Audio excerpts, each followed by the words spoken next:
वृत्ति प्रभाकर, वृत्ति प्रभाकर ग्रंथ में पेज नंबर 92 और 92 पेज के ऊपर बीच में है चौथा प्रकाश प्रारंभ हो रहा है। अथ उपमान प्रमाण निरूपणम नाम चतुर्थ प्रकाश प्रारंभ। बराबर, उपमान प्रमाण का निरूपण करने वाला यह चौथा प्रकाश आज आरंभ हो रहा है। ठीक है, तो देखिए, क्रम भंग के अभिप्राय पूर्वक दो न्याय रीति से उपमान और उपमिति का द्विधा स्वरूप। ठीक है, तो मुख्य बात यह चल रही है कि पीछे अर्थात ग्रंथ के आरंभ में वृत्ति ज्ञान के दो भेद किए थे, प्रमारूप वृत्ति और अप्रमारूप वृत्ति। बराबर, और प्रमारूप जो वृत्ति है वह मुख्य 6 प्रकार की बताई थी। प्रत्यक्ष प्रमा, अनुमिति प्रमा, शाब्दी प्रमा, उपमिति प्रमा और अर्थापत्ति प्रमा और अभाव प्रमा।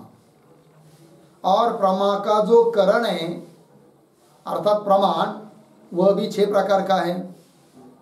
वो कौन कौन? प्रत्यक्ष प्रमाण, अनुमान प्रमाण, शब्द प्रमाण, उपमान प्रमाण, अर्थापत्ति प्रमाण और अनुपलब्धि प्रमाण। 6 प्रमाण है और उन 6 प्रमाणों से उत्पन्न होने वाली प्रमा 6 प्रकार की है। उनमें से प्रत्यक्ष प्रमाण और उससे उत्पन्न होने वाली प्रत्यक्ष प्रमा, इसका विवेचन प्रथम प्रकाश में किया। और अनुमान प्रमाण और अनुमान प्रमाण से उत्पन्न होने वाली अनुमिति प्रमा, इसका विवेचन दूसरे प्रकाश में किया। उसके बाद शब्द प्रमाण और शब्द प्रमाण से उत्पन्न होने वाली शाब्दी प्रमा, इसका विवेचन, इसकी चर्चा, विचार विनिमय तृतीय प्रकाश में किया। बराबर, अब क्रम प्राप्त उपमान प्रमाण और उपमान प्रमाण से उत्पन्न होने वाली उपमिति प्रमा, इन बातों का, सभी बातों का विचार इस चतुर्थ प्रकाश में करना है। ठीक है, तो फिर इस चतुर्थ प्रकाश में पहला शीर्षक आ रहा है क्रम भंग के अभिप्राय पूर्वक दो न्याय रीति से उपमान और उपमिति का द्विधा स्वरूप। ठीक है, क्रम भंग का अभिप्राय मतलब क्या? बहुत जगह, बहुत सारे जगह अन्य ग्रंथों में प्रत्यक्ष प्रमाण के बाद अनुमान प्रमाण का निरूपण किया जाता है, अनुमान के बाद उपमान प्रमाण का निरूपण होता है, उसके बाद शब्द प्रमाण का निरूपण किया जाता है। किंतु इस ग्रंथ में अनुमान के बाद उपमान प्रमाण का निरूपण करने की बजाय शब्द प्रमाण का निरूपण किया और शब्द प्रमाण का निरूपण होने के अनंतर अब उपमान प्रमाण का निरूपण कर रहे हैं। लेकिन इस प्रकार का क्रम क्यों बदल दिया है कि नहीं? अनुमान के बाद पहले उपमान लेना चाहिए था, बाद में शब्द। ऐसा न करके पहले लिया शब्द, बाद में लिया उपमान। ऐसा करने का क्या कारण है, उसका भी कारण बताएंगे। और फिर नैयायिक रीति के अनुसार उपमान प्रमाण का क्या स्वरूप है और उपमिति का क्या स्वरूप है, वो भी बात बताएंगे। किंतु नैयायिक मत में 2 पद्धति है, 2 रीति है। उपमान प्रमाण का निरूपण करते समय 2 प्रकार के सिद्धांत है। प्राचीन नैयायिकों का एक है और नवीन नैयायिकों का एक है। तो दोनों मतों के अनुसार उपमान का स्वरूप क्या है और उपमिति का स्वरूप क्या है, इन बातों का भी विचार इस शीर्षक में करना है। ठीक है, तो दे रहे फिर, यद्यपि न्याय वेदांत के सकल ग्रंथ में, मिला ना? तो न्याय और वेदांत इन दोनों के बीच में एक शब्द लिखिए और तब देखिए, यद्यपि न्याय और वेदांत के सकल ग्रंथ में, न्याय के ग्रंथ, वेदांत शास्त्र के ग्रंथ, सकल ग्रंथ में उपमान निरूपण ते उत्तर शब्द निरूपण किया है। पहले उपमान प्रमाण का निरूपण किया है, उसके बाद शब्द प्रमाण का निरूपण किया है, बराबर। किंतु इस वृत्ति प्रभाकर नाम के ग्रंथ में ऐसा नहीं किया। पहले शब्द का निरूपण किया, उसके बाद उपमान का निरूपण कर रहे हैं। क्रम का भंग हो रहा है। क्यों हो रहा है, क्यों किया, उसका उत्तर दे रहे हैं। उपमान निरूपण के उत्तर शब्द निरूपण किया है, तथापि तीन प्रमाणवादी सांख्यादिक उपमान को नहीं माने हैं। प्रत्यक्ष अनुमान शब्द ये तीन ही माने हैं। लगा, तिनके उपयोगी प्रमाण पहले कही चाहिए, याते शब्द प्रमाण ते उत्तर उपमान निरूपण करिए है। ये कारण बताया है। क्या उन्होंने संगति इस प्रकार की लगाई है कि प्रमाणों की संख्या बहुत सारी है कि नहीं, 9 तक संख्या जाती है प्रमाणों की। किंतु कुछ लोग, कुछ दार्शनिक लोग एकमात्र प्रत्यक्ष प्रमाण मानते हैं, कुछ लोग 2 मानते हैं, कुछ लोग 3 मानते हैं, कुछ लोग 4 मानते हैं, कोई 5 मानता है, कोई 6 मानता है, इस प्रकार की चलता है। तो सबसे ज्यादा लोग प्रत्यक्ष प्रमाण को हर एक मानता ही है, ठीक है ना। अतः प्रत्यक्ष का निरूपण पहले किया, उसके बाद कुछ लोग 2 प्रमाण को मानने वाले हैं, अतः दूसरा अनुमान प्रमाण का निरूपण किया। कुछ लोग 3 प्रमाण मानते, कौन कौन, प्रत्यक्ष, अनुमान और शब्द, है कि नहीं। अतः शब्द का निरूपण पहले कर रहे किया।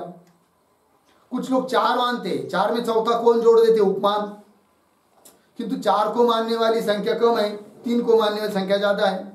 सबसे ज्यादा प्रत्यक्ष को मानते हैं, एक पर पहले प्रमाण को, है कि नहीं, क्योंकि सभी मानते हैं ना, जो 2, 3, 4 प्रमाण को मानते हैं वो भी प्रत्यक्ष को मानते हैं, है कि नहीं। इसलिए प्रत्यक्ष का पहले निरूपण किया, बाद में अनुमान का, बाद में शब्द, प्रत्यक्ष अनुमान शब्द वही दिया। तथापि तीन प्रमाणवादी, 3 प्रमाण को मानने वाले सांख्यादिक उपमान को नहीं माने हैं, वो उपमान प्रमाण को मानते नहीं। फिर किसको मानते हैं, प्रत्यक्ष, अनुमान, शब्द, ये 3 ही माने हैं, इन 3 प्रमाण को मानते हैं। तिनके उपयोगी, उन सांख्यादियों के लिए उपयोगी शब्द प्रमाण है, अतः उसका ही निरूपण पहले करना चाहिए। समझ लीजिए, उपमान का निरूपण कर दे तो जो लोग उपमान मानते वो तो शब्द को मान ही रहे हैं, किंतु जो उपमान को नहीं मानते उनके लिए पहले बात देनी चाहिए, अर्थात शब्द का निरूपण करना चाहिए। इनके उपयोगी प्रमाण पहली कही चाहिए, याते इसलिए शब्द प्रमाण ते उत्तर, उत्तर मतलब बाद में, शब्द प्रमाण का निरूपण करने के बाद में उपमान निरूपण करिए। लग गया, संगति बता रहे। फिर जिस क्रम ते शास्त्रों में अधिक प्रमाण का अंगीकार है, किस क्रम ते या ग्रंथन में प्रमाण निरूपण है। इस ग्रंथ में, वृत्ति प्रभाकर नाम के ग्रंथ में प्रमाणों का निरूपण करने के लिए क्या शर्त दी कि सबसे ज्यादा प्रमाण, है कि नहीं, जो माना जाता है उसका पहले निरूपण किया। सबसे ज्यादा प्रमाण माना जाता है कौन सा, प्रत्यक्ष, आता उसका पहले निरूपण किया। उसके बाद प्रत्यक्ष को छोड़ देंगे, फिर बचे हुए प्रमाणों में सबसे ज्यादा मानने वाले किस प्रमाण को मानते हैं, अनुमान, अतः अनुमान का निरूपण किया। फिर प्रत्यक्ष अनुमान को छोड़ देंगे, उसके बाद बचे हुए प्रमाणों का विचार करेंगे, तो उन बचे हुए प्रमाणों में सबसे ज्यादा माना जाने वाला प्रमाण शब्द है, अतः शब्द का निरूपण किया। इस क्रम से निरूपण किया है। जिस क्रम ते शास्त्रों में अधिक प्रमाण का अंगीकार है, तिस क्रम ते या ग्रंथन में प्रमाण निरूपण है, या ते अन्य संगति की या अपेक्षा नहीं। लग गया। चलिए, उपमिति प्रमाकरण उपमान प्रमाण कहिए, पंक्ति की उपमिति प्रमाण का करण, ऐसा है ना, तो प्रमाण न शब्दों को काट दीजिए और होना चाहिए उपमिति प्रमाका, ठीक है ना। उपमिति प्रमा मतलब उपमान प्रमाण से उत्पन्न होने वाली प्रमा, उपमिति प्रमा का करण उपमान प्रमाण कहिए। लग गया। करण मतलब व्यापार वाला असाधारण कारण जो है उपमिति का, उसको कहेंगे क्या, उपमान प्रमाण। न्याय रीति से उपमिति का, न्याय रीति से उपमिति उपमान का यह स्वरूप है। नैयायिकों के प्रक्रिया के अनुसार उपमिति और उपमान इनका क्या स्वरूप है, तो बता रहे हैं। संज्ञी में संज्ञा की वाच्यता का ज्ञान उपमिति कही है। उपमिति किसको कहते हैं? संज्ञी में संज्ञा की वाच्यता का ज्ञान मतलब उपमिति प्रमाण। अर्थात अमुक पद का वाच्य अमुक अर्थ है, इस बात का निर्णय हो जाना, इसी का नाम है क्या? उपमिति प्रमाण, है कि नहीं? संज्ञी में, संज्ञा और संज्ञी दो शब्द है। संज्ञा मतलब नाम, और उस नाम का जो अर्थ उसको कहते हैं क्या? संज्ञी। जैसे घट, ये संज्ञा है। और जिसमें हम लोग पानी भरते हैं, मिट्टी का जो बना हुआ है घाघर मड़का, उसको कहते हैं क्या? संज्ञी। लग गया? देवदत्त ये संज्ञा है। और देवदत्त यह नाम जिस शरीर का है उस शरीर को कहेंगे क्या? संज्ञी। ठीक है? तो संज्ञी में संज्ञा की वाच्यता का ज्ञान उपमिति कही है। ताका कारण मिला ना? कारण नहीं चाहिए वहां पर, करण। ताका करण कहिए व्यापार वाला असाधारण कारण जो होवे सो उपमान कहिए है। लग गया? ताका मतलब उपमिति का, जो करण, करण मतलब व्यापार वाला असाधारण कारण जो है उसको कहेंगे क्या? उपमान, अर्थात उपमान प्रमाण। ये तो लक्षण कर दिया। उपमिति किसको कहते, उपमान किसको कहते। अब उसको घटा रहे उदाहरण में। कोई नगरवासी पुरुष गवय शब्द के वाच्य को नहीं जानी के अरण्यक पुरुष थे कीदृश गवय होवे, ऐसा प्रश्न करे। ठीक है? कोई व्यक्ति है जो कि सिटी में रहता है, नगर में रहता है, सिटी में उसका जन्म हुआ है, मुंबई में, कभी बाहर गया नहीं, कभी प्राणी संग्रहालय में भी नहीं गया, और उसको जरूरत पड़ी किसी काम के लिए गवय नाम के पशु की। ठीक है? फिर वो देखना चाहता है गवय कैसा होता है। फिर गया जंगल में। अब जंगल में बहुत सारे पशु होते हैं, कैसा वो जाने कि गवय शब्द का अर्थ यही है करके, ये पशु गवय है करके। तो वहां रहने वाले किसी पुरुष को पूछा उसने कि दृश्य गवय, गवय कैसा होता है। उस पुरुष ने बता दिया। अरे भाई आप तुमको कैसा बताओ मैं गवय है कैसा होता है करके। जाने तो एक बात सुनो, तुमने गाय देखी है क्या? तो वो व्यक्ति बोलते हैं हाँ हमने गाय देखी है, हमारे घर के बगल में ही गौशाला है, वहाँ बहुत गाय है। अच्छा ठीक है, तो गाय का जैसा आकार है ना, उसी आकार वाला जो पशु तुमको जंगल में दिखाई देगा, गाय तो नहीं है, गाय जैसा है, उसको ही तुम समझ जाना क्या? गवय है। फिर वो चला गया जंगल में, फिरते फिरते घूमते फिरते उसको ये कोई पशु दिखाई दिया, वो गाय का जैसा ही था। फिर उसको समझ में आया अरे यह पशु गाय के जैसा है। ठीक है ना? तो फिर बाद में निश्चय हुआ कि यही पशु गवय पद का वाच्य है। तो यह पशु गवय पद का वाच्य है, अर्थात गवय पद का अर्थ यही पशु है, ऐसा जो उसका निश्चय हुआ वो हुआ उपमिति प्रमा। और जो आरण्य पुरुष से वाक्य सुना था, ठीक है ना, तो वाक्यार्थ बोध वो हुआ क्या? उपमान प्रमाण। सबका विचार कर रहे। देखिए, कोई नगरवासी पुरुष गवय शब्द के वाच्य को नहीं जानी के, गवय शब्द के अर्थ को नहीं जानी के आरण्य पुरुष थे, अरण्य में रहने वाला पुरुष थे कि दृश्य गवय होवे, कैसा गवय होता है ऐसा प्रश्न करे। तब गो के सदृश गवय होवे, गाय के जैसा होता है कौन? गवय। गो के सदृश गवय होवे, ऐसा आरण्य पुरुष का वचन सुनी के, है कि नहीं, वाक्य सुना। फिर वाक्यार्थ अनुभव करके वाक्यार्थ का अनुभव किया उसने, अच्छा गाय के जैसा होता है कौन? गवय। वाक्यार्थ अनुभव करके वन में जंगल में चला गया, गो सदृश गवय को देखी के, और गाय के जैसे गवय नाम के पशु को उसने देखा, देखी के। गो के सदृश गवय होवे है, गाय के सदृश क्या होता है? गवय। इस रीति से वाक्यार्थ का स्मरण करे। वाक्य के अर्थ का क्या उसने स्मरण करे हैं। तिस्ते अनंतर, स्मरण होने के बाद, तिस्ते अनंतर दृष्ट पशु में गवय पदवाच्यता जाने हैं। दृष्ट पशु मतलब सामने दिखाई देने वाला पशु, उसमें गवय पदवाच्यता, यही गवय पद का अर्थ है, ऐसा उसने क्या किया, निश्चय किया। दृष्ट पुरुष में, दृष्ट पशु में लगे ना, अनंतर दृष्ट पशु में गवय पदवाच्यता जाने हैं। तहा पशु विशेष में गवय पदवाच्यता ज्ञान उपमिति है। बराबर, पशु विशेष में, पशु विशेष कौन, गवय, उसमें गवय पदवाच्यता का क्या हुआ, ज्ञान, गवय पदवाच्यता ज्ञान उपमिति है। लग गया। आरण्यक पुरुष बोधित वाक्य के अर्थ का शब्दानुभव करण है।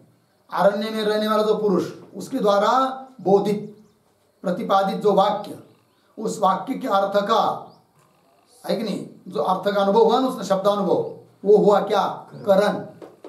आरण्य पुरुष बोधित वाक्य के अर्थ का शब्दानुभव करण है।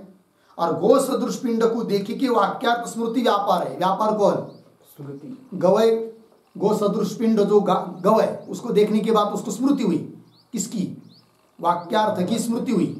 तो वाक्यार्थ की स्मृति क्या हुआ, व्यापार। तो वाक्यार्थ अनुभव करण, गवय पद, गवय पिंड को देखने के बाद जो स्मृति हुई वो हुआ व्यापार। और उसके बाद निश्चय हुआ कि यही पशु गवय पद का वाच्य है। संज्ञी में संज्ञा का वाच्यता का ज्ञान, ये हुआ क्या, उपमिति। लग गया। आरण्य पुरुष बोधित वाक्य के अर्थ का शब्दानुभव करण है। लग गया। गो सदृश पिंड को देखी के, बराबर, गो सदृश पिंड को देखी के वाक्यार्थ की स्मृति व्यापार है। और गो सदृश पिंड का प्रत्यक्ष संस्कार का उद्बोधक होने से सहकारी है। बराबर, गो सदृश पिंड का जो प्रत्यक्ष ज्ञान हुआ वो संस्कार का क्या है, उद्बोधक होने से क्या है, सहकारी है। कौन, गो सदृश पिंड का प्रत्यक्ष, हाँ, गो सदृश पिंड का प्रत्यक्ष है, क्या है, सहकारी कारण है। या ते वाक्यार्थ अनुभव उपमान है, वाक्यार्थ का अनुभव उपमान, वाक्यार्थ स्मृति व्यापार। लग गया। जैसे आकांक्षादिक शब्द के सहकारी है, तैसे गो सदृश पिंड का प्रत्यक्ष सहकारी है। लग गया। शाब्दिक प्रमा उत्पन्न होने में सहकारी बताए थे कौन, आकांक्षा, योग्यता, सत्य वगैरह। उस प्रकार यहाँ पर भी उपमिति प्रमा उत्पन्न होने के लिए सहकारी कारण कौन, गो सदृश पिंड का प्रत्यक्ष सहकारी है। और उपमिति फल है। यह सांप्रदायिक नैयायिकन का मत है। लग गया। सांप्रदायिक नैयायिकों का क्या है, मत है। प्राचीन नैयायिक, सांप्रदायिक नैयायिक। नवीन नैयायिक क्या कहते हैं वो देखिए अब। और नवीन नैयायिक यह कह है क्या जी, गो सदृश पिंड का प्रत्यक्ष सहकारी मान्य है, सो उपमान है। बस बदल दिया इसने। ऊपर क्या कहा, शब्दानुभव है कि नहीं, वाक्य सुनने के बाद जो वाक्यार्थ अनुभव हुआ उसको माना क्या, उपमान करण। ये कहते वो नहीं। फिर क्या, गो सदृश पिंड का जो प्रत्यक्ष हुआ कि नहीं, वही है क्या, उपमान, जिसको ऊपर वाले ने क्या माना, सहकारी। गो सदृश पिंड का प्रत्यक्ष सहकारी मान्य है, सो उपमान है। और वाक्यार्थ स्मृति क्या है, व्यापार। व्यापार वही है, वाक्यार्थ स्मृति। और गवय पद की वाच्यता ज्ञान उपमिति रूप फल है। और उपमिति भी वही माना है कि नहीं, संज्ञी में संज्ञा क्या, वाच्यता का ज्ञान। गवय पद की वाच्यता का ज्ञान उपमिति रूप फल है। लग गया। या मत में वाक्यार्थ का अनुभव कारण का कारण होने थे कुलाल पिता की नहीं अन्यथा सिद्ध है। या मत में मतलब नवीन नैयायिकों के मत में वाक्यार्थ अनुभव कारण नहीं है, उपमान नहीं है, अपितु अन्यथा सिद्ध है। क्यों, कारण का कारण होने से, है कि नहीं। जो कारण का कारण होता है उसको अन्यथा सिद्ध माना जाता है। जैसे घट बनाता है कौन, कुलाल, तो घट के लिए कारण है कौन, कुलाल।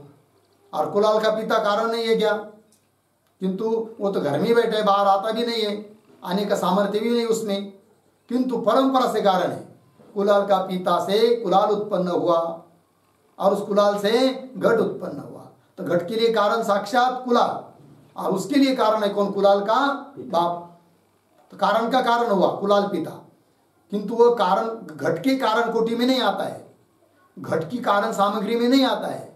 घट की जो भी कारण सामग्री उससे बाह्य है कुलाल पिता, इसलिए कुलाल पिता क्या हुआ? अन्यथा सिद्ध, कारण का कारण होने से। उसी प्रकार यहां पर भी नवीन नैयायिकों के अनुसार है कि नहीं, वाक्य सुनने के बाद आरण्यक पुरुष से जो वाक्य सुना उसका जो वाक्यार्थ बोध हुआ वह अन्यथा सिद्ध है, उपमान प्रमाण नहीं है। क्यों? कारण का कारण। कैसे? देखिए, गवय पद की वाच्यता ज्ञान उपमिति रूप फल है। या मत में वाक्यार्थ अनुभव, वाक्यार्थ का अनुभव कारण का कारण होने थे। कुलाल पिता की न्याय क्या है? अन्यथा सिद्ध है। बोलेंगे स्पष्ट करो, समझ में नहीं आया, तो कर रहे। अर्थ यह है, जैसे कुलाल पिता घट की सामग्री थी बाह्य है, घट की जो भी कारण है सामग्री है उससे बाह्य है कौन? कुलाल पिता। कुलाल पिता घट की सामग्री थे बाह्य है, तैसे उपमिति सामग्री थे वाक्यार्थ अनुभव बाह्य है। उपमिति की जो भी सामग्री है उससे बाह्य है कौन? वाक्यार्थ अनुभव। वाक्यार्थ अनुभव हुआ, फिर उससे संस्कार उत्पन्न हुए, ठीक है ना। उसके बाद क्या हुआ? वो गवय पिंड का दर्शन हुआ, वो उपमान है। और उससे उत्पन्न हुआ, उससे क्या होता है? स्मृति उत्पन्न होती ना, वो हुआ व्यापार। और स्मृति उत्पन्न के लिए का उत्पत्ति के लिए कारण संस्कार, और उसके लिए कारण है कौन? वाक्यार्थ अनुभव। इसलिए बहुत दूर चला गया कारण का कारण, इसलिए वो क्या हुआ? अन्यथा सिद्ध। कौन? वाक्यार्थ अनुभव। जैसे कुलाल पिता घट की सामग्री थे बाह्य है, तैसे उपमिति सामग्री थे वाक्यार्थ अनुभव बाह्य है। यह दो मत नैयायिकन के है। लग गया? दो मत हुए भाई नैयायिकों के। पहला मत उपमान प्रमाण मानता है किसको? वाक्यार्थ अनुभव को। दूसरे मत में वाक्यार्थ अनुभव अन्यथा सिद्ध है। और गवय का जो प्रत्यक्ष है कि नहीं, गवय पिंड का जो प्रत्यक्ष वही है क्या? उपमान प्रमाण। बाकी सब समान है, ऐसा मतभेद है दो नैयायिकों में, प्राचीन और नवीन। इनमें अनेक शंका समाधान रूप विचार न्याय कौस्तुभादिकों में लिखा है। बराबर, अनेक प्रकार की शंका समाधान रूप विचार लिखा है किसमें? न्याय कौस्तुभादिकों में लिखा है। सिद्धांत में उपयोगी नहीं याते हमने लिखा नहीं। बहुत ज्यादा विस्तार करने की कोई जरूरत नहीं है, गरज भी नहीं, जरूरत भी नहीं है। होगा इतना? चलिए, जैसे सादृश्य ज्ञानते उपमिति होवे है, बराबर, गवय और गाय इनमें क्या है? सादृश्य है। तो सादृश्य ज्ञान से क्या होती है? उपमिति। जैसे सादृश्य ज्ञान के उपमिति होवे है, तैसे विधर्म ज्ञान से भी होवे है। विधर्म ज्ञान से भी होती है क्या? उपमिति। उदाहरण, जहां खड्गमृग पद के वाच्य को नहीं जानता, उदाहरण दे रहे, जैसे कोई मनुष्य है और उसको खड्गमृग की जरूरत है, गेंडा। खड्गमृग मतलब गेंडा, बराबर, किंतु पता नहीं उसको कैसा रहता है गेंडा, खड्गमृग। फिर अरण्य में रहने वाले पुरुष से भी पूछा, अरे भाई बताओ खड्गमृग कैसा होता है? तब उस अरण्य में रहने वाले पुरुष ने बता दिया। अब कैसा बतावे? उसके जैसा तो कोई है नहीं, अमुक के जैसा अमुक है, बता नहीं सकता। फिर उसने क्या किया? युक्ति चलाई, दिमाग चलाया और कहा, अरे भाई तुमने ऊंट देखा है क्या? ऊंट? हाँ हाँ, हम तो राजस्थान के रहने वाले हैं और बहुत ऊंट हमने देखे हैं। अच्छा, फिर ऊंट के विरुद्ध धर्म वाला जो पशु तुमको दिखाई देगा उसी को तुम समझो क्या? खड्गमृग, गेंडा। ठीक है, फिर चला गया जंगल में। बाद में देखा खड्गमृग को, है कि नहीं? देखने के बाद पता चला, अरे ऊंट के जो धर्म है उससे विरुद्ध धर्म है इसके। ऊंट की मान लंबी रहती है, इसकी मान छोटी है। और ऊंट के नाक के ऊपर सिंग नहीं रहता है और इसके नासिका के ऊपर सिंग है। और ऊंट की पीठ ऐसी पर्वत की तरह रहती है, सीधी नहीं रहती है। और इस खड्गमृग की पीठ तो सीधी सरल है, विरुद्ध धर्म है। तो यही है कौन? खड्गमृग। निश्चय हुआ, उपमिति प्रमा हो गई। बराबर, वही दे रहे, देखिए जैसे सदृश ज्ञान की उपमिति होवे तैसे विधर्म ज्ञान से भी होवे होवे है। जहाँ खड्गमृग पद के वाच्य को नहीं जानता, बराबर, खड्गमृग पद के वाच्य को नहीं जानता, आरण्य नहीं जानने वाला मनुष्य, आरण्य पुरुष ते उष्ट्र विधर्मा अर्धविराम, उंट के विरुद्ध धर्म वाला, शुंग सहित, जिसको एक सिंह है नासिका के ऊपर, शुंग सहित नासिका वाला खड्गमृग पद का वाच्य है। लग गया। इस वाक्य को सुनी के वाक्यार्थ अनुभव से, है ना, ये वाक्य सुना, फिर वाक्यार्थ अनुभव हुआ, फिर उसके बाद जंगल में चला गया, वाक्यार्थ अनुभव से उत्तर वन में चला गया, वन में जाके उष्ट्र विधर्म मतलब उंट के विरुद्ध धर्म वाला खड्गमृग के प्रत्यक्ष से, खड्गमृग का क्या हुआ, प्रत्यक्ष से उत्तर, प्रत्यक्ष होने के बाद गेंडे में खड्गमृग पद की वाच्यता जाने हैं, यही पशु खड्गमृग पद का क्या है, वाच्य है, ऐसा जानता है। और एक उदाहरण ये हुआ। दूसरा उदाहरण, पृथ्वी पद के वाच्य को नहीं जानता, पृथ्वी पद का क्या अर्थ है, पृथ्वी किसको कहते हैं, माहित नहीं, पता नहीं, जानता नहीं है। तब किसी ने कह दिया, अरे यार तुमको कैसा समझा हुआ पृथ्वी, छोड़ो, चलो जल को जानते हो, हाँ जानता हूं। तो जल के विरुद्ध धर्म वाला जो है ना, उसको कहते हैं क्या, पृथ्वी, कह दिया वही। और पृथ्वी पद के वाच्य को नहीं जानता, जलादि वैधर्म्यवती पृथ्वी, जलादि के विरुद्ध धर्म वाली है कौन, पृथ्वी। ऐसा गुरुवाक्य सुनी के, है ना, ऐसा गुरुवाक्य सुनकर ताके अर्थ को अनुभव करके उस अर्थ का अनुभव किया, फिर जलादि वैधर्म्यवान पदार्थ को देखेगी। वैधर्म्यवान मतलब विरुद्ध धर्म वाला, जलादि के विरुद्ध धर्म वाला पदार्थ कौन, पृथ्वी। उस पृथ्वी को देखी के वाक्यार्थ को स्मरण करके, फिर वाक्यार्थ का उसको स्मरण हुआ कि जलादि के विरुद्ध धर्म वाली जो होती है वही पृथ्वी।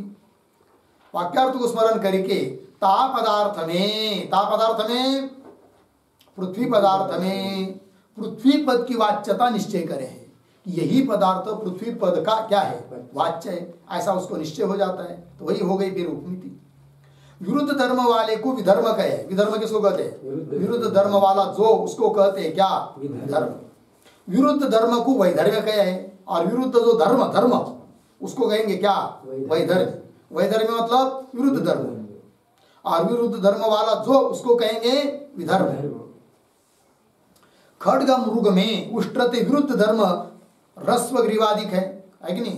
खड्गमृग गेंडा, उसमें विरुद्ध धर्म क्या है, रस्व ग्रीवा, छोटी मान, रस्व ग्रीवादिक है। पृथ्वी में जलादिकंत विरुद्ध धर्म गंध है, जल में गंध नहीं होता है, पृथ्वी में गंध होता है, विरुद्ध धर्म है।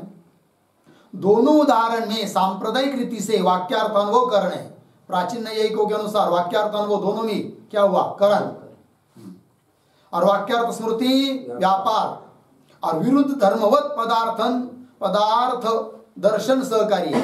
विरुद्ध धर्म वाला जो पदार्थ, उसका दर्शन, उसका प्रत्यक्ष, वो हुआ क्या, सहकारी।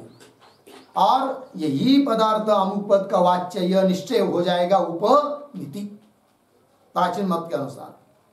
नवीन रीति से विरुद्ध धर्म विशिष्ट पदार्थ का प्रत्यक्ष करण है, बराबर। विरुद्ध धर्म विशिष्ट जो पदार्थ सामने वाला, उसका प्रत्यक्ष ही है क्या, करण, उपमान, प्रमाण। नवीन रीति से विरुद्ध धर्म विशिष्ट पदार्थ का प्रत्यक्ष करण है। वाक्यार्थ स्मृति व्यापार है कि नहीं, और वाक्यार्थ अनुभव सामग्री बाह्य है। वहां पर थोड़ा दो शब्द लिखिए, वाक्यार्थ स्मृति व्यापार, आगे क्या है, वाक्यार्थ अनुभव, दोनों के बीच में लिखिए है पूर्ण विराम, फिर और आगे और है, और दो शब्द देखिए। वाक्यार्थ स्मृति व्यापार है और वाक्यार्थ अनुभव सामग्री बाह्य है। खड्गमृग पद की वाच्यता ज्ञान है कि नहीं, खड्गमृग पद का यही अर्थ है, ऐसा वाच्यता का ज्ञान क्या हुआ, उपमिति। खड्गमृग पद की वाच्यता ज्ञान और पृथ्वी पद की वाच्यता ज्ञान उपमिति रूप पद है। इस रीति से न्याय मत में मिला ना, न्याय मत में आगे क्या है, संज्ञा का है ना, उसके पहले एक शब्द संज्ञी में,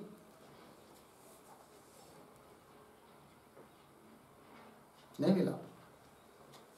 इस रीति से न्याय मत में संज्ञी में संज्ञा का वाच्यता ज्ञान उपमान प्रमाण का फल है। उपमान प्रमाण का फल मतलब उपमिति प्रमाण। संज्ञी में संज्ञा का वाच्यता ज्ञान। अमुक पद का अमुक अर्थ यह निश्चय, ये हो गई क्या उपमिति। उपमिति नहीं, उपमिति उपमान का फल है, उपमिति उपमान प्रमाण का फल है। और प्राचीन मत में लग गया वाक्यार्थ अनुभव उपमान प्रमाण कहे है। प्राचीन मत में उपमान प्रमाण कौन? वाक्यार्थ का अनुभव उपमान प्रमाण है। नवीन मत में सादृश्य विशिष्ट पिंड दर्शन व वैधर्म्य विशिष्ट पिंड दर्शन को उपमान प्रमाण कहे है। नवीन नए के अनुसार सादृश्य विशिष्ट पिंड का दर्शन है कि नहीं, गाय की सादृश्यता से युक्त गवय रूप पिंड का दर्शन साक्षात्कार, वो हुआ क्या उपमान, बराबर। और वैधर्म्य विशिष्ट पिंड का दर्शन वो भी क्या है उपमान प्रमाण है, कहे है। लग गया जी। तो नये के अनुसार दो रीति से बता दिया उपमान का स्वरूप अलग अलग है करके, ठीक है। उपमिति समान है, व्यापार समान है, उपमान का स्वरूप अलग है, हो गया ना। अब वेदांत रीति से उपमान और उपमिति का स्वरूप। वेदांत मत के अनुसार क्या है भाई उपमान का स्वरूप और क्या है उपमिति का स्वरूप, उस बात को बता रहे हैं। वेदांत मत में उपमिति उपमान का अन्य स्वरूप है। नैयायिकों ने जिस प्रकार उपमान उपमिति का स्वरूप कहा है उससे भिन्न स्वरूप है उपमान का भी उपमिति का भी। किनके यहाँ? वेदांत मत में। वेदांत मत में उपमिति उपमान का अन्य स्वरूप है, मिला। ग्राम विषय गो व्यक्ति को देखने वाला वन में जाए के गवय को देखे, उदाहरण वही है कि नहीं। ग्राम मतलब गांव, ग्राम विषय गांव में, को व्यक्ति को देखने वाला गाय को देखने वाला वन में जाए के, कहा गया जंगल में चला गया, वन में जाए के गवय को देखे, तब यह पशु गौ के सदृश है। यह पशु गौ के क्या है? सदृश। ये ज्ञान हुआ ना। ऐसा प्रत्यक्ष होवे है, ये प्रत्यक्ष हुआ है कि नहीं। तिस्त्यानंतर उसके बाद मेरी गौ इस पशु के सदृश है। देखो भाई, उसके बाद पुनः क्या हुआ उसको? मेरी गौ इस पशु के सदृश है। दो बात है यहां पर। सामने कौन है? गवय पिंड। ज्ञान क्या हुआ? गाय के सदृश यह गवय है, ये हुआ उपमान। फिर उसके बाद जो ज्ञान होता है मेरी गौ इस गवय के सदृश, ये हुई उपमिति। लग गया ना। नहीं, एक मत के अनुसार कुछ भी नहीं इसमें। क्या उपमान का स्वरूप भी अलग, उपमिति का स्वरूप भी अलग। नवीन मत में, नैयायिकों के मत में उपमान का स्वरूप, प्राचीन मत में वाक्यार्थ अनुभव, और नवीन मत में सादृश्य विशिष्ट या वैधर्म्य विशिष्ट पिंड का दर्शन उपमान माना उन्होंने, ठीक है ना। इनके यहाँ ऐसा नहीं है। क्या है फिर? जो दूरवर्ती है उसके सदृश पिंड है, यह ज्ञान उपमान, बराबर है कि नहीं। जो कि नवीन नैयायिक नहीं, यही माना ना। उपमान तो ठीक है नवीन नैयायिक के अनुसार, है कि नहीं, किंतु उन्होंने केवल पिंड का दर्शन माना है, या ऐसा नहीं। गौ सदृश गवय यह ज्ञान उपमान है। फिर उसके बाद मेरी गौ इस गवय क्या सदृश है, ये हुई क्या उपमिति। पंक्ति देखिए भाई, गो व्यक्ति ऊपर से पहली पंक्ति, दूसरे हेडिंग में पहले से देखिए। वेदांत मत में उपमिति उपमान का अन्य स्वरूप है। ग्राम विषय गो व्यक्ति को देखने वाला वन में जाए के गवय को देखे, तब यह पशु गौ के सदृश है, ऐसा प्रत्यक्ष हो गए। तिस्त्यानंतर मेरी गौ इस पशु के सदृश है, ऐसा ज्ञान हो गए। तहा गवय में गो सादृश्य का ज्ञान उपमान प्रमाण कही है। गवय में गो सादृश्य का ज्ञान क्या हुआ? उपमान। इसको थोड़ा न्याय भाषा में बोलेंगे तो क्या बोलेंगे? गवय अनुयोगिक, गौ प्रतियोगिक ज्ञान। गवय क्या है? अनुयोगी, और उसमें गवय के सादृश्य का ज्ञान, ऐसा सादृश्य ज्ञान। गवय अनुयोगिक, गौ प्रतियोगिक सादृश्य ज्ञान, ये हुआ उपमान। लग गया जी। अब इसका उल्टा कर देंगे तो उपमिति हो जाएगा। मेरी गऊ गवय के सदृश है तो क्या होगा फिर? गाय अनुयोगिक गवय प्रतियोगिक जो सादृश्य ज्ञान वो हुई क्या? उपमिति। लग गया ना। सादृश्य जहाँ होता है ना तो वहाँ एक अनुयोगी होता है, एक प्रतियोगी होता है। जिसमें सादृश्य वो अनुयोगी, जिसका सादृश्य वो प्रतियोगी। बराबर।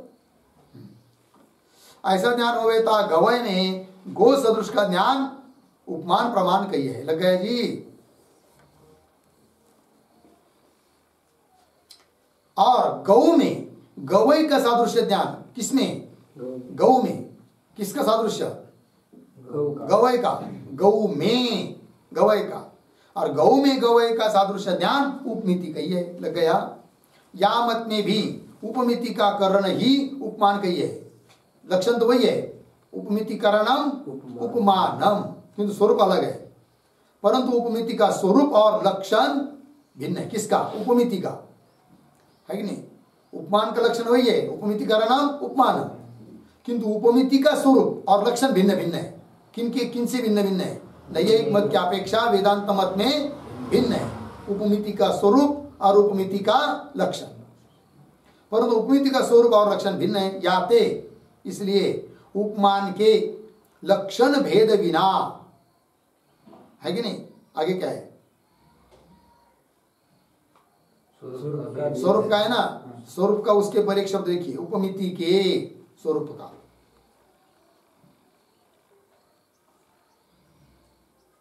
उपमिति के स्वरूप का, ठीक है। देखो भाई, याते उपमान के लक्षण भेद बिना, मतलब उपमान का लक्षण और लक्षण का भिन्न भिन्न नहीं बताना है। उपमान का लक्षण वही है, नैयायिकों की याद ऐसे वैसे ही वेदांत मत में उपमिति कारणम उपमान, उसके लक्षण में भेद करना नहीं। फिर किसका भेद करना है? उपमिति का स्वरूप भेद करना है। लग गया। उपमिति का स्वरूप भिन्न भिन्न बताना है। वही देखिए, याते उपमान के लक्षण भेद बिना उपमिति के स्वरूप का भेद सिद्ध हो गए। न्याय मत में तो संज्ञा का संज्ञी में वाच्यता ज्ञान उपमिति गई है, गया ना पीछे। और वेदांत मत में सादृश्य ज्ञान ते जन्य ज्ञान को उपमिति गई है। बदल गया। सादृश्य ज्ञान से जन्य जो ज्ञान उसको कहते हैं क्या? उपमिति। गवय में गो के सादृश्य ज्ञान थे, गवय में क्या हुआ? गाय के सादृश्य का ज्ञान हुआ, उससे ज्ञान उत्पन्न हुआ। कौन सा? गाय में गवय के सादृश्य का ज्ञान, अतः वो हुआ क्या? उपमिति, क्योंकि सादृश्य ज्ञान से जन्य है। गवय में गौ के सादृश्य ज्ञान थे, गौ में गवय का सादृश्य ज्ञान जन्य है। इस रीति से उपमिति का लक्षण न्याय मत से भिन्न है ना। उन्होंने क्या कहा? उपमिति का लक्षण संज्ञी में संज्ञा का वाच्यता ज्ञान उपमिति, नहीं के यहाँ। और यहाँ पर सादृश्य ज्ञान से जन्य जो ज्ञान उसको कहते हैं क्या? उपमिति। हाँ, हो गया ना। इस रीति से उपमिति का लक्षण न्याय मत से भिन्न है। ताका जो करण, उस उपमिति का जो करण होवे सो उपमान कहिए। ताका जो करण होवे सो उपमान कहिए। लग गया। सादृश्य ज्ञान जन्य ज्ञान रूप उपमिति गौ में गवय का सादृश्य ज्ञान है। बराबर। सादृश्य ज्ञान जन्य ज्ञान रूप उपमिति का है। गौ गाय में गवय का सादृश्य का ज्ञान, ये उपमिति है। वही कह रहे, सादृश्य ज्ञान जन्य ज्ञान रूप उपमिति गौ में, गाय में गवय का सादृश्य ज्ञान है, ये उपमिति है। ताका करण, उसका करण कौन? गवय में गाय का सादृश्य ज्ञान। ताका करण गवय में गो का सादृश्य ज्ञान है, सो ही उपमान है। लग गया। तो गवय में गाय के सादृश्य का ज्ञान उपमान, और गाय में गवय के सादृश्य का ज्ञान उपमिति। या मत में उपमान प्रमाण व्यापारहीन है, किंतु इस प्रकार का उपमान उपमिति का स्वरूप जिस मत में है उस मत में कोई व्यापार बीच में है नहीं, व्यापार रहित करण है। ठीक है। या मत में उपमान प्रमाण व्यापारहीन है। उपमानते अनंतर, उपमिति की उत्पत्ति में कोई व्यापार मिले नहीं। लग गया? उपमान थे अनंतर, उपमान के बाद उपमिति उत्पन्न होने में बीच में कोई व्यापार मिलता नहीं है। उपमान अनंतर उपमिति की उत्पत्ति में कोई व्यापार मिले नहीं। या मत में वैधर्म्य विशिष्ट ज्ञान के उपमिति का अंगीकार नहीं। लग गया ना? या मत में क्या नहीं है? वैधर्म्य विशिष्ट ज्ञान से जो ज्ञान उत्पन्न होता है उसको उपमिति माना नहीं है, क्योंकि उपमिति का लक्षण क्या क्या है? सादृश्य ज्ञान जन्य ज्ञान को उपमिति कहते हैं, है ही नहीं? वैधर्म्य ज्ञान से जन्य ज्ञान को उपमिति कहते नहीं। या मत में वैधर्म्य विशिष्ट ज्ञान के उपमिति का अंगीकार नहीं काहे थे? सादृश्य ज्ञान जन्य ज्ञान को ही उपमिति कहा है, अर्धविराम, अन्य को नहीं। हो गया? ये बात हो गई। फिर नैयायिकों के मत के अनुसार उसमें भी प्राचीन नैयायिक नवीन नैयायिक और वेदांत मत के अनुसार उपमान उपमिति का क्या स्वरूप है इसका विवेचन यहाँ तक हुआ। आगे जो तृतीय शीर्षक है उसका विचार हम लोग कल करेंगे।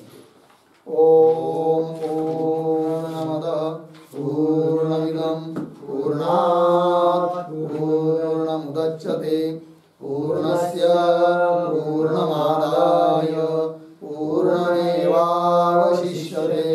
ओम शांति शांति शांति। शंकरं शंकराचार्यं केशवं बादरायणं सूत्रभाष्यकृतौ वन्दे भगवन्तौ पुनः पुनः। ईश्वरो गुरुरात्मेति मूर्तिभेदविभागिनी व्योमवद्व्याप्तदेहाय दक्षिणामूर्तये